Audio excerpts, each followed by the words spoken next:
Hello everyone, it's Meg and today I'm going to be sharing with you guys some summer book recommendations. A few books since I did my last summer recommendation video and I wanted to share them with you. I tried to go for some books that might not be as popular or you may not have heard of, and I feel like a quite good variety of novels, from graphic novels, adult, I've got romance, historical fiction.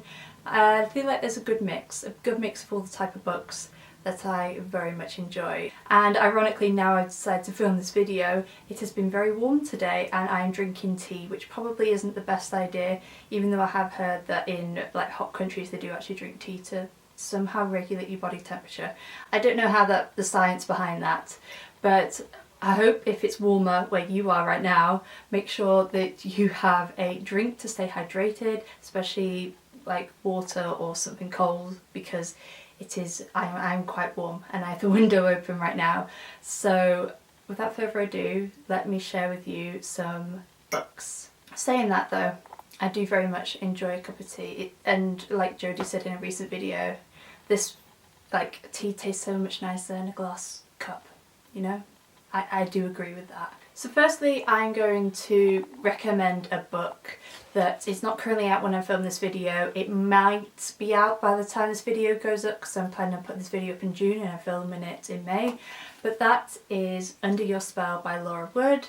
I was lucky enough to get an arc of Laura's debut adult novel and I got a PR package. It was adorable. I have a vlog reading this book. If you want to go and check it out, I will try and remember to link it in the description. But this, like, I think all you romance girlies and gays and theys out there, you are going to obsess over this book. Like, you do not know what is coming, and I'm not just saying that because I am a fan of Laura. I am genuinely like, this book is just everything. This book is about our main character called Clemmy, and she is in a little bit of a crisis in her life. She is losing her job, she's about to lose her flat, and her life is just crumbling around her until one day her sister gets her a new job working as an assistant for a like global rock star named Theo, to basically keep an eye on him whilst he writes his new album in a house in Northumberland by the sea. So obviously rock star vibes. And this book is just so much fun. This is definitely sort of the book you could read on the beach, or like if you're on holiday and you just want to like binge read a book, this is it. It's so funny. I love Clemmy. I love all the characters, to be honest with you. They're all amazing, and this is just such a like fun book. But with all of Laura's other books, it does have a deeper meaning. It's not all about romance as well. It's about sisterhood and friendship and family, and Clemmy rediscovering herself as a newly single woman in her early 30s.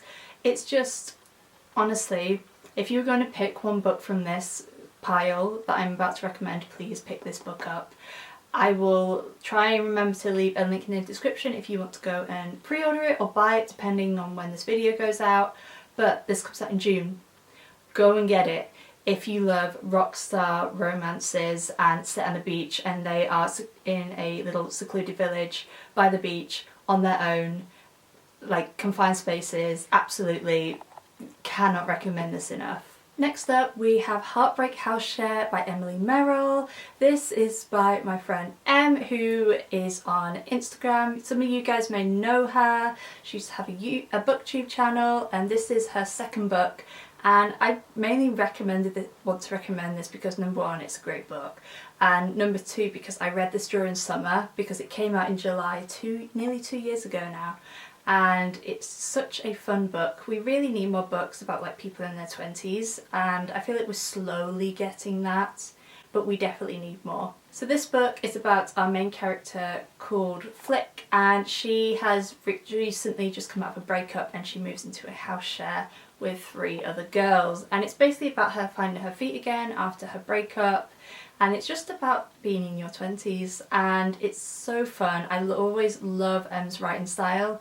It is always so refreshing. There's something about her writing that I just adore. Great characters, great friendships. It's just, I love every book that she has written. I mean, she's only written 2 that have come out, but she also has a 3rd book, which I think is called The Dating Equation, which comes out in July. So go and pre-order that if you haven't already. I've already pre-ordered my copy and I cannot wait to read it. We'll definitely be taking it on holiday with me this year. Next we have the Bright Falls trilogy by Ashley Herring Blake. This is the first book, which is Delilah Green Doesn't Care.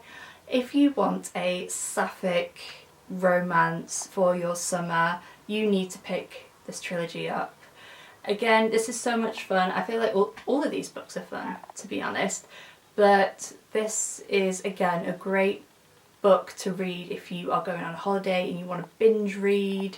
There's 3 books and they all follow different characters in a friendship group. They all happen in a small town, and it's just, I just love them so much. I love the representation, I love the story, I love the characters. They are also a bit smutty, so if that's something you like your books a bit spicy, then you can think about picking these up. And yeah, I just really enjoy them. They're great queer, sapphic romances, perfect for summer, and like I said, definitely books you can binge read all in one go. We're going to move on to some historical fiction now, because it would not be a video by me without a little bit of historical fiction in.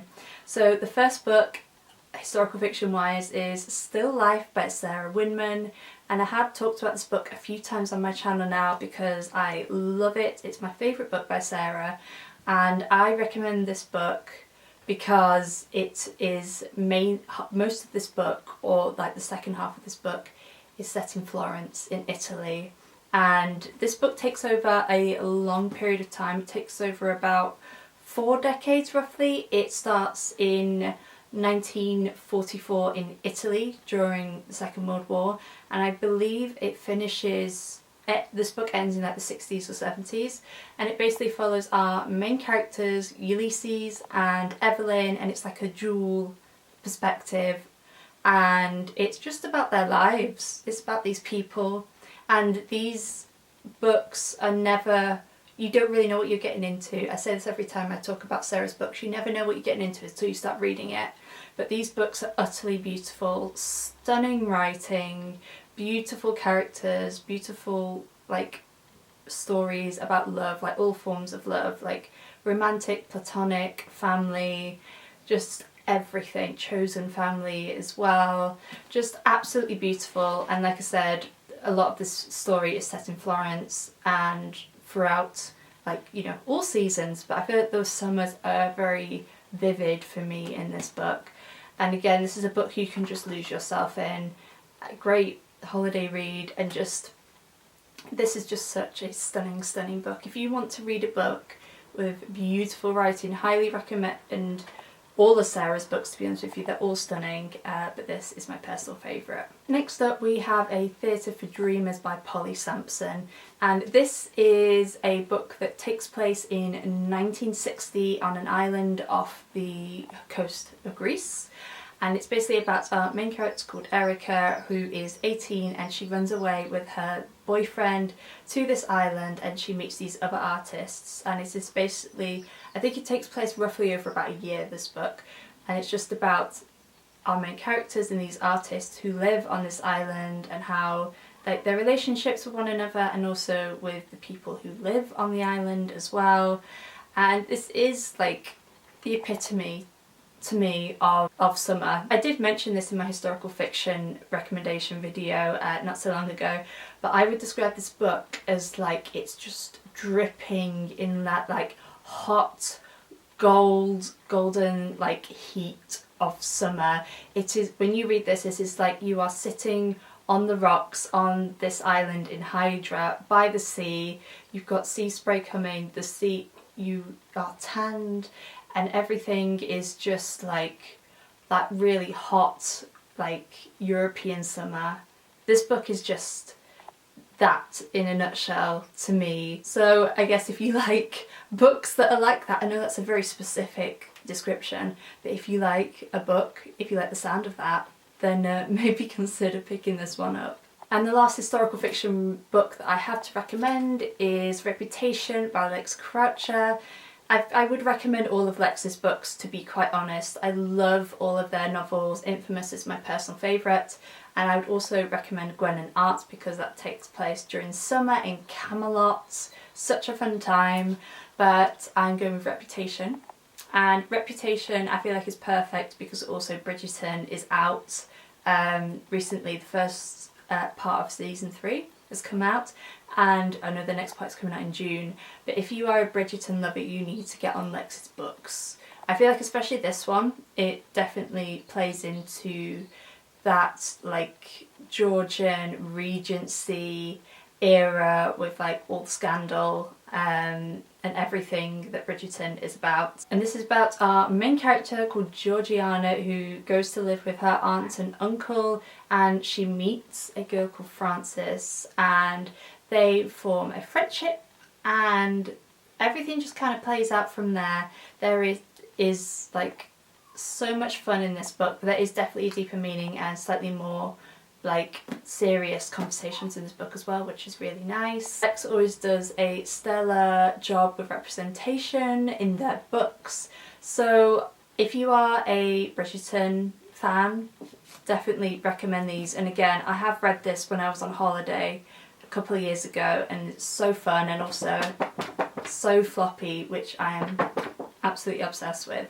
Second to last book is The Island Home by Libby Page, and I haven't talked about a Libby Page book in quite a while, I don't think. This came out a couple of years ago, and it is one of my personal favourites, I think, of Libby's books. I've enjoyed all of her books, but I think this is one of my faves. And this is about a main character called Lorna, who used to live on a remote island in Scotland, and then when she was younger she ran away, and she's been living in London ever since with her daughter. And then once her parents have passed away, she returns to the island for their funeral, and she has her brother and his family there, and they have a bit of a complicated relationship because she hasn't spoken to him since she left, which was a couple of decades ago. So this is a book set on a tiny island, and that is just a stunning setting to start off with. But I feel like you can really get lost in this book, and with all of Libby's books there is a real sense of community and of female friendships, like the female friendships and like the community of like women in this book is just absolutely stunning. And again, this is a book I could really get lost in. I did again read this once when I was on holiday. Apparently that is the theme, like reading books that I've read on holiday and decide that they are summary. So I recommend them to you guys. But this is quite a big book, but I got lost in it. I read this so damn quickly, and it's just a very easy read and very enjoyable and just an absolute like gorgeous book. And for my last recommendation, I thought I would choose a graphic novel which I haven't seen anybody talk about, but I really enjoyed, and I think you guys should read it too. And that is If You'll Have Me by Youll. And I just came across this randomly last year in the bookshop. It had only recently come out, decided to pick it up, absolutely adored. This is a sapphic romance about our two main characters. That is just the plot, and it is so cute. And what sells it for me is the art style. Like, let me see if I can show you guys. Like, look how cute this art style is. It is just so gorgeous. Like, oh my god, so cute. I think that's it for me. Like, it's just everything. Like, especially like these kind of scenes. Like, look how beautiful that is. Like the colour like combination as well, gorgeous. I think if you guys like Heartstopper or like just cute queer romances, you will really enjoy this. It's just so cute, so fun, a very quick read as well, and just an absolute joy. I am just, I'll have to reread this sometime soon because it is just so stunning. So yeah, I hope some of you guys will pick this up because, like I said, I haven't heard anybody talk about it, and I would love to see more people talk about it because I think it's cute and it definitely deserves the hype. So those are all of the books that I wanted to recommend to you guys. I hope you enjoyed this video and maybe found a book that you might not have heard of before or not heard a lot about and decide to pick it up. Like I said, I did want to try and go for some books that maybe aren't quite as popular. I know a few of these are a bit more popular, but I wanted to for the majority I wanted to choose some lesser hyped books, and hopefully you will find a new favourite from them. So thank you guys so much for watching. If you enjoyed this video, please give it a thumbs up and subscribe.